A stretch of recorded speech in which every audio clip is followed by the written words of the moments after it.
Hello everyone, it's me JP from Unique Tutorials. Today in this video I'll show you how to find out the frameworks, web technologies, CMS, themes and fonts used in any websites. So without further ado, let's begin. So firstly, just open the Chrome web browser or the Edge web browser on your respective computer, and in the Google search, just search for one application named as what runs. And the first is you will see its official website. Just click on it. Now you will see here add to Chrome. Just click on it. Now just click on this add to Chrome, click on add extension.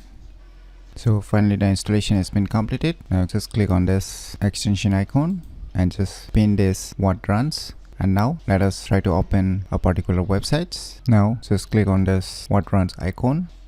Now you can see here what runs Microsoft.com. So you can see here the CMS. So these are the CMS, and below and even you can see e-commerce, hostings, web frameworks, JavaScript libraries, chassis, advertising, affiliate networks, CDN, affiliate marketing, and the fonts used on these respective websites. So by using these cool tricks, you can easily find out the frameworks, web technologies, CMS, themes and fonts used in any websites very easily. So if you never known about these cool tricks, then you should definitely give it a try. So if you find this video tutorial useful, please click on the thumbs like button, and if you're new to our channel, click on the subscribe button, and lastly, thanks for watching.